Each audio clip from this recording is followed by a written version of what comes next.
10 million Americans are expected to lose their insurance under a new Trump tax and spend law. That's according to a new report from the Congressional Budget Office. Legislation that became law last month could force people off their insurance over the course of the next 10 years. We're going to bring in Chief Legal Analyst Khalif Rhodes now. Obviously, hearing that number, shocking for a lot of people. And they might be saying, hey, you can't just kick me off my health insurance, but can they just be kicked off their health insurance? Yes, the folks that write the rules and create the rules in terms of Congress, if they draft law and legislation that changes the implementation or who applies or qualifies for these type of benefits, then yes, by all means it can. But you have to roll it back. This big, beautiful bill, that's where all this is coming from. It made a number of cuts to be able to make these increases in certain places. Now, the Trump administration says that every American will see and will feel a benefit to the big, beautiful bill. But this is on the other side of it with the negative impact. And this is what the office has already said will occur. A couple of things. The top 10% of earners in this country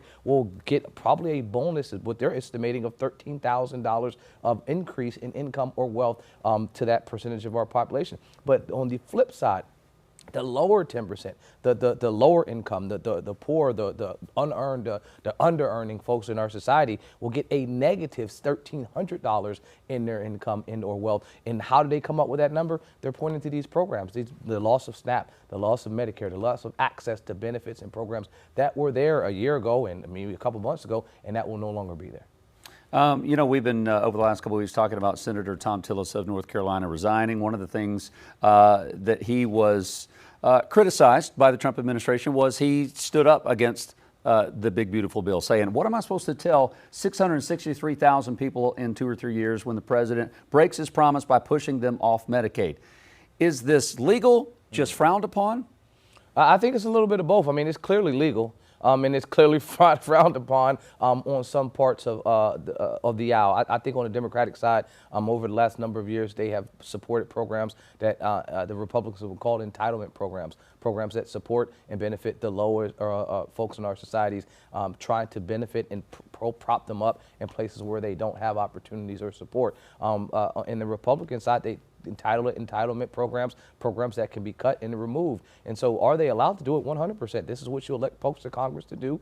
And you want them to implement legislation. You want them to craft and draft bills. And so to see that happening is a positive. You just don't want to see the negative happen, which is folks when they're not reading the big, beautiful bill and not understanding what's in there. I think, as you said, Thom Tillis did an excellent job of articulating that this is not numbers on a screen. This is, not commas that we're moving on an Excel sheet. These are individuals, 600,000 of them, that in the next couple of years won't have any benefits. And it will be drastic impacts even before that when you go to look for programs that were that were there a year ago, that just aren't there anymore.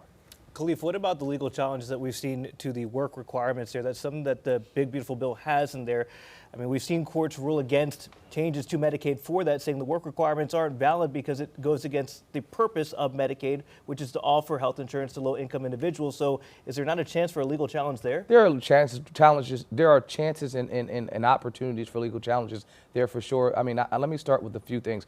That's something that has been a part of the Republican push for a number of years, that people are sitting at home on these entitlement programs and plans and not working, not wanting to do anything. Well, the folks that you're talking about have medical conditions that force them basically to not be able to work. So these aren't folks that are saying, you know what, I'm medically able and I just don't want to go do a job. These are people that have some type of disability, some limitation that stops them from working. And now you're saying these individuals should also be required to work. I think there's a clear requirement, or at least access to an opportunity for a lawsuit there. But I looked at a couple polls before we started here, and this is the thing that I think is ironic. I don't think that we vote as a in a bubble where I only vote for one specific issue. But in this most recent election, the lower income, lower wage earning individuals without a college degree in our communities, overwhelmingly, I mean, by the highest numbers ever, supported President Trump and this administration. But now these are the very folks that are, when they see these numbers on the screen, are going to be drastically affected on the negative side from this president. I mean, this is going to be something, when you look back at the numbers and you try to say, well, what percentage of our society supported?